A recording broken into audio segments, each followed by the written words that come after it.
आज बातम्या या बुलेटिनमध्ये स्वागत। एक सविस्तर बातमी बघूया। पुण्यातील तनिषा भिसे मृत्यू प्रकरणी महाराष्ट्र मेडिकल काउन्सिलने डॉक्टर सुश्रुत घैसास यांना नोटीस बजावली आहे।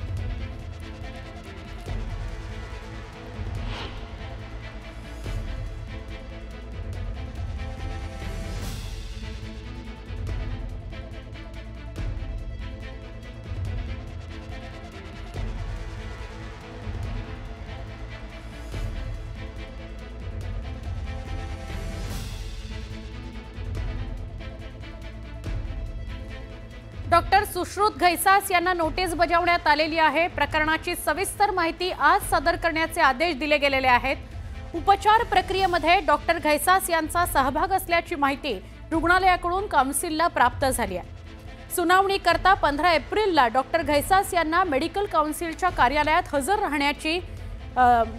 राहण्याचं सांगण्यात आलेलं आहे। डॉक्टर सुश्रुत घैसास यांचं छायाचित्र आपण बघतोय। अभिजित पोटे यांच्याशी आपण बोलूया। अभिजित, काय अपडेट?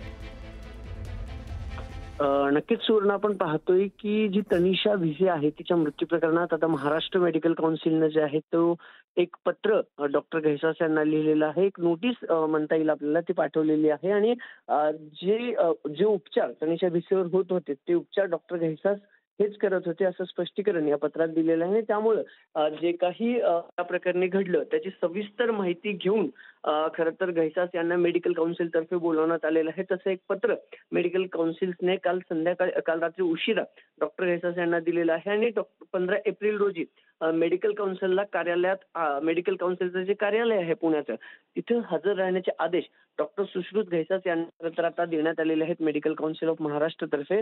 आपल्याला माहिती आहे की या सगळ्या प्रकरणी डॉक्टर घैसास यांना जबाबदार जे आहे ते कुटुंबाने धरलेलं होतं। डॉक्टर घैसास यांनी ट्रीटमेंट केली नाही आणि डॉक्टर घैसास यांनीच ॲडव्हान्सचे पैसे मागितल्याचा आरोप हे तनिषा भिसे, जी मृत महिला आहे, गर्भवती मृत महिला, तिच्या कुटुंबाकडून सुवर्ण अनेकदा केले गेले होते। आणि त्यानंतर डॉक्टर घैसास हे सगळ्या प्रकरणी खरं तर या प्रकरणी त्यांचं नाव पुन्हा येत होतं। आणि आता या सगळ्या प्रकरणानंतर मेडिकल काउन्सिलनंच एक पत्र काढलेलं आहे महाराष्ट्र मेडिकल काउन्सिलनं। आणि जे काही प्रकार घडला त्याबाबत सविस्तर माहिती घेऊन 15 तारखेला महाराष्ट्र मेडिकल काउन्सिलच्या समितीसमोर या असं देखील या पत्रात सांगण्यात आलेलं आहे सुवर्ण।